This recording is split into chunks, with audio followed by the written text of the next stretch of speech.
Greg says, I think there are 100 ways to find out if your spouse is cheating or is about to cheat.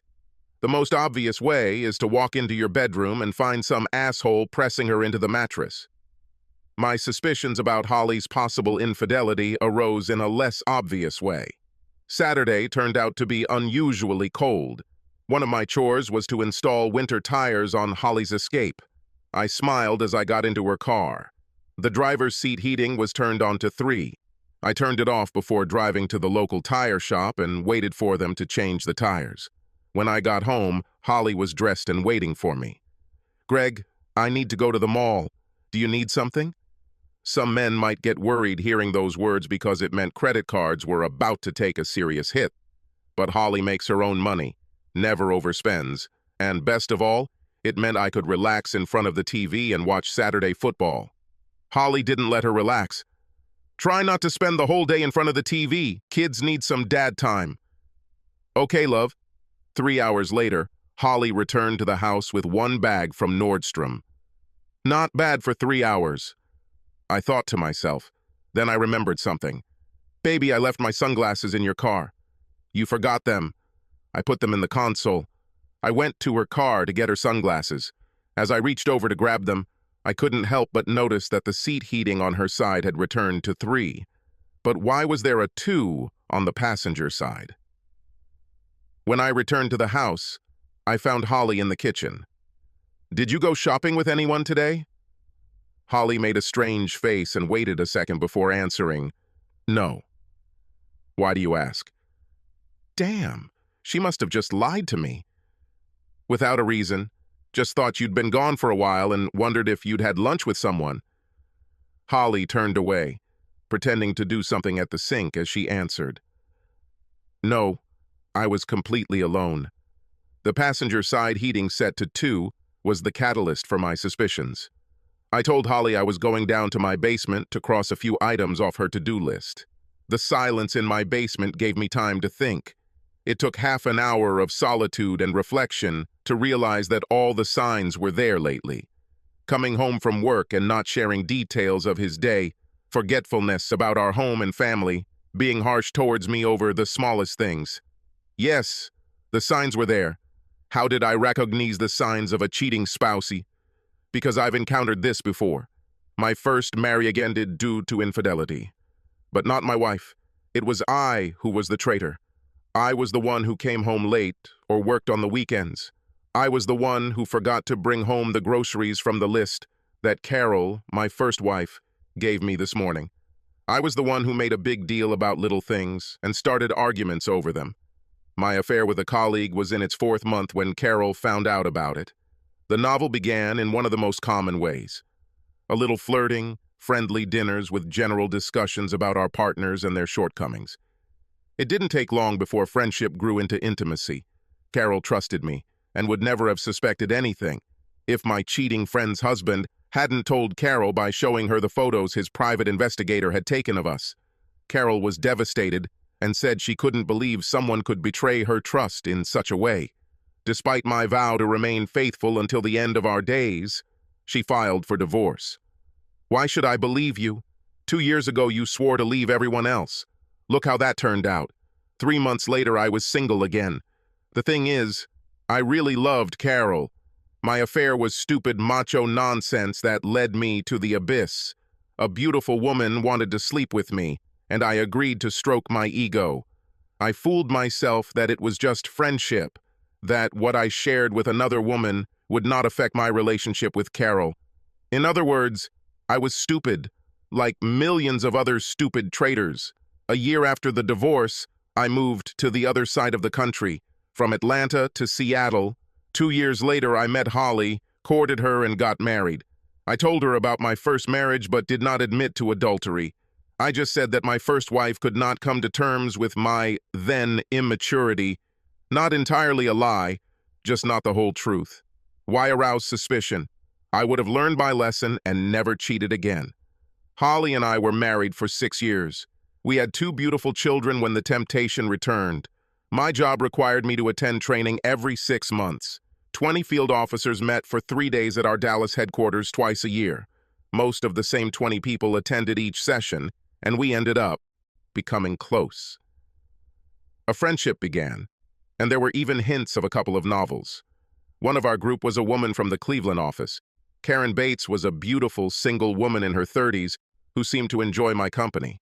We talked during breaks and lunches. One night, in what was probably my fourth class in Dallas, she asked if I would join some of them for dinner. It was a small group of 7 people. What harm could this do? It was a fun company. After dinner, we found ourselves in a bar where there was a dance floor and a band playing. I danced with Karen and 2 other women in the group. After about a few hours, I looked at my watch. It was midnight in Dallas and 10 o'clock in Seattle. I rushed out of the bar without saying goodbye to anyone. On my way back to the hotel, I called Holly from my cell phone. Sleepy Holly answered after the second ring. "Holly, this is Greg. I woke you up?" "It's okay, baby. I'm just glad you called." "Sorry it's so late. I went out to dinner and had a few drinks with the others. I wanted to call to tell you that I love you. I'm walking back to the hotel now. Should I call you when I get to the room?" "No, baby. I'm just glad to hear your voice. How was your day?" "Long. Too long. I'm leaving tomorrow at 3. I'll land at the Seattle airport at 5:30 and be home for a late dinner. I miss you." "I miss you too. Children too. Fly safely. I can't wait to meet you." As much as I wanted to stay on the phone, I didn't want to keep Holly up. She held the defense of the house. She took care of the children and went to work.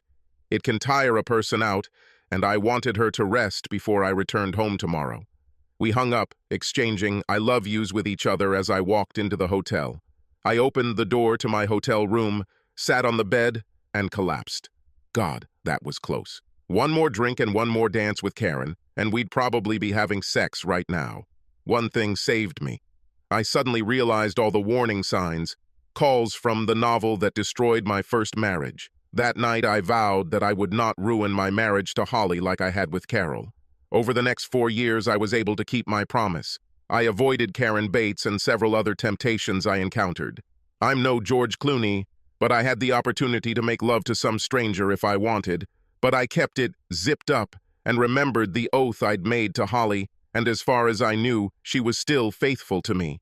With a renewed sense of direction, I walked up the stairs and into our kitchen. Our 2 children, Sal and Barb, were sitting at the kitchen table chatting with their mother while she prepared dinner. It was worth fighting for, but I needed to know how far Holly had come. Has she crossed the line in the sand yet? Was she in love with this guy? Where was the border? I felt Holly's eyes on me as I walked into the room and grabbed a beer from the refrigerator. I sat down between the children and joined the conversation. Holly looked at the 3 of us and smiled. At that moment, I realized that she loved me. So why the hell would she put our family in danger? Or was I too hasty? I tried my best to appear normal and ignorant throughout the weekend. We even made love on Sunday morning before going to Sunday service. On Monday morning, I asked my boss for some free time to do some personal business. He was kind enough to provide it to me without further questioning. I made several calls and arranged a meeting with the investigator. On Monday afternoon, I sat in the waiting room of Sullivan Investigations, waiting to meet with Jake Sullivan. I entered his office when the secretary announced it to me. Jake was a large man who reminded me of a TV show my dad watched when I was a kid. Dad had a full set of videotapes, on which the leading role was a fat actor with a mustache. What was his name? Frank Conrad or something like that. Jake saw the expression on my face, my blank stare, and laughed. It was Frank Cannon, with William Conrad in the title role. That's what you're trying to remember, right? I can't read minds. They often look at me in the same questioning way. My wife says I should shave my mustache, but it's more fun this way. Jake and I exchanged a few more pleasantries and got down to business. If what you told me is true, it won't take more than a week. We will conduct a short observation with a team of 2 people. We'll gather everything you need to make some decisions. The amount should not exceed $10,000. If you agree, Sheila needs to sign the contract, and I'll have 2 operatives take care of it by Wednesday. $10,000 sounded steep, but probably cheap in the long run, all things considered. I agreed. shook Jake's hand, and signed the contract at his secretary's desk. I returned to Sullivan's investigative unit Friday night holding my breath. "Greg, I have good and bad news.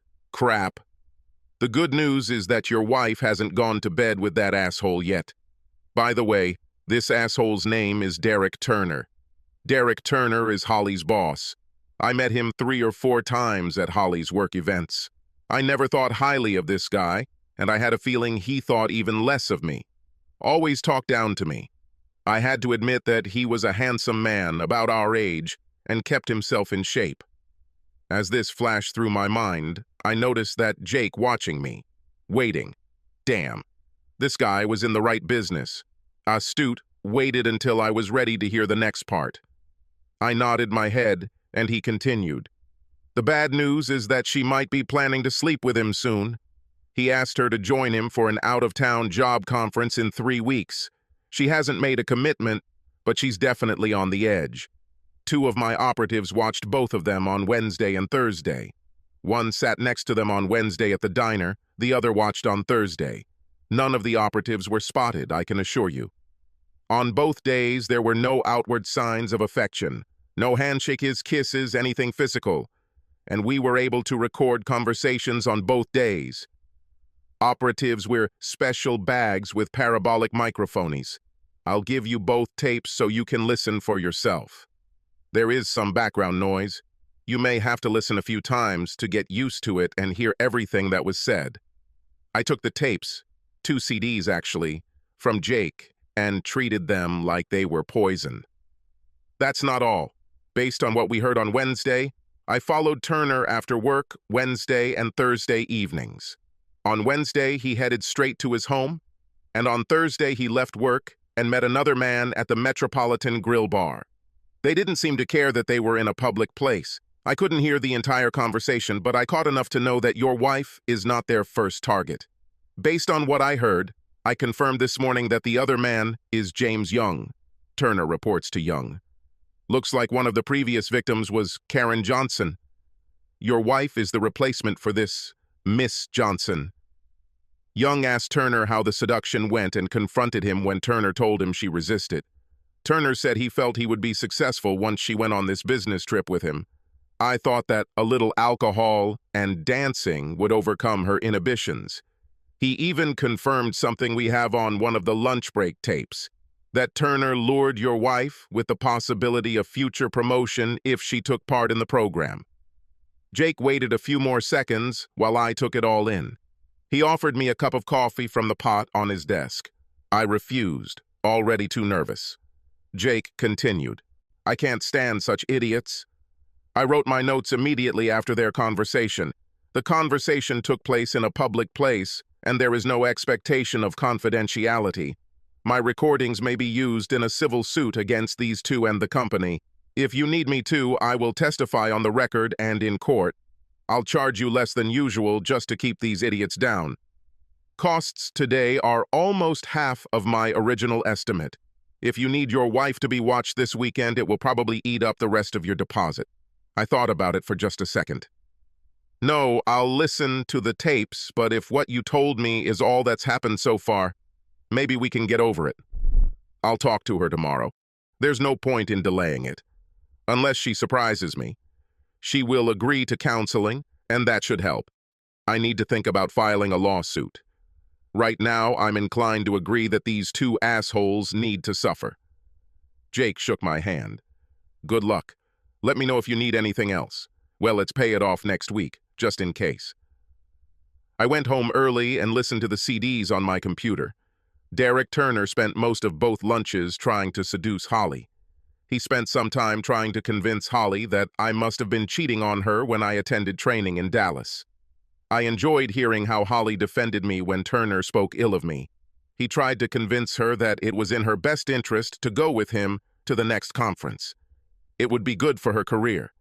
He was due for a promotion soon, and Holly had a great chance of getting his job when that happened. Turner took the time to praise Holly's looks, intelligence, and abilities. When he said that it would be great to meet her in a more private setting, somewhere away from the daily routine, and find out if their feelings for each other were more than just friendship, Holly interrupted him, saying that it's time to go back to the office. This was the end of Thursday's recording. I felt Holly was resisting but giving in to temptation. The attraction was understandable. I've been like this before, and I know it happens. If someone had intervened before my affair, my first marriage may have survived. It was time to intervene to save my second marriage. I called Holly's parents to ask if they could watch the kids this weekend. Holly's mother was delighted at the opportunity. I picked up Sal and Barb from school, came home with them to pack their bags, and took them to their grandparents for 2 days of pampering. Holly called me at 5 to ask if she could come home a little later and have drinks with a few of her colleagues. She was stunned when I told her, "No, come straight home. Now we need to discuss something. This can't wait?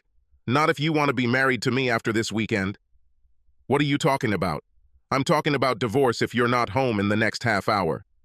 "Greg, why are you talking about divorce? What's happening?" "Holly, come home. I'm not going to discuss this over the phone." I hung up. 26 minutes later, Holly walked through the door. She looked like she was crying. "Greg, what about divorce? Where are Sal and Barbara?" "They are with your parents. Now tell me about your romance with Derek Turner." I don't think I could have surprised Holly more if I had punched her in the nose. The effect was almost the same. Her eyes widened and she stammered until she said the words. "I never cheated on you." I took a chance and called her bluff. "There are other types of betrayal. Just because you may not have had sex with him yet doesn't mean you haven't cheated. Now tell me about last Saturday night." Holly froze. "We didn't do anything. We just talked. I swear to you." "Why on Saturday? Don't you two talk enough at work and during lunches together? Was I being followed?" "You can't change the subject. Tell me about your Saturday meeting." "I picked Derek up at his apartment. We went shopping and had lunch. I dropped him off at his house. He invited me to come in, but I said no and returned home. No kisses, no hugs, no touching or stroking. He tried to kiss me when he got out of the car. I turned my head and he kissed my cheek. I swear that's it." "So he went shopping with you?" "What did you buy?" Now Holly looked scared. "A dress and something else." "Stay here." I ran upstairs and looked into the closet in her bedroom. The Nordstrom bag was half hidden behind her hanging pantsuits. Inside the bag was a little black dress, a pair of heels, and, worst of all, crisp white silk lingerie. I went downstairs, gritting my teeth. "What is this for?" Holly covered her face with her hands. She had been crying since I left the room. "Derek made me buy a dress and heels in case he convinced me to go to the conference with him next month. If I don't go to the conference, they want you to invite me somewhere." "What about underwear?" Holly put her head in her hands again and sobbed. "I'm sorry. He bought this for me." "What were you going to do?" "I don't know, but I swear I didn't do anything to him. Nothing physical, but, I couldn't finish. "Are you going to divorce me?" "Depends on whether you want to stay married to me." "Are you ready to end this shit with Turner?" "Yes, I want to be your wife." I never doubted it, and neither should you. And yes, I never want to be alone with Derek again. Holly rose from her chair and walked over to me. She sat on my lap and buried her head in my chest. "I am so sorry. Please don't hate me." I thought about throwing her off my lap, but I couldn't. "I don't hate you, but that will change if you destroy our family." Holly and I spent that evening and all of Saturday talking about how we were going to move forward with our lives. If I had any doubts about Holly's love for me and our children, those doubts were dispelled by the time we picked up the children on Sunday morning. We decided to go together to a family psychologist.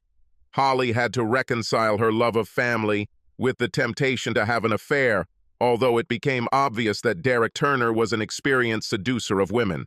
For example, Holly said that on Monday morning, Turner asked if I had seen her Nordstrom purchases. When she replied that I had not looked in the bag, he turned it into another insult. "You see, your husband doesn't care about you. He probably has a girlfriend on the side." I told Holly that the only reason I didn't ask about buying it was because I was starting to get suspicious and needed time to think about it without losing my cool. I decided to tell Holly why my first marriage ended and how close I came to screwing it up a second time. I thought a counselor could help me tell Holly the truth in a way that wouldn't destroy my family.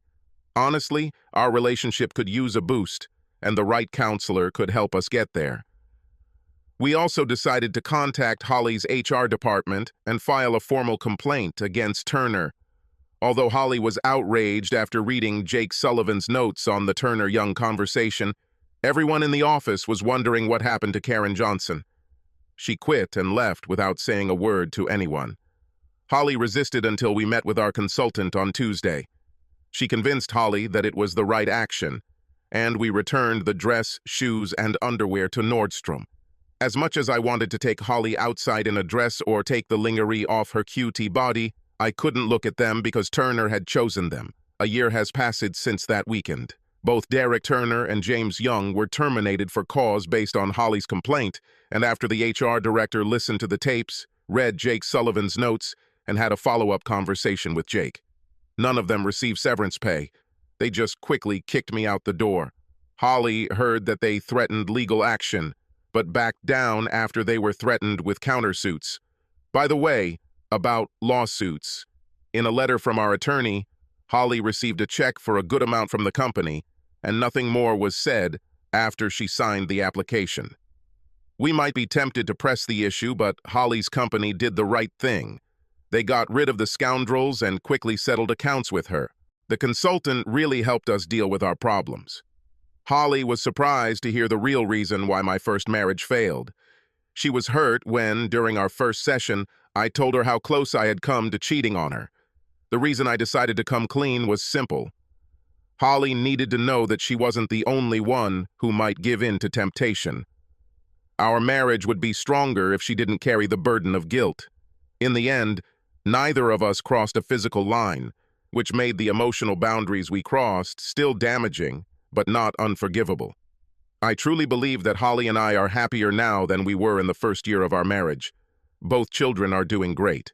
It is probably easier to raise children when two adults who love each other are involved in raising them. Several important lessons were learned.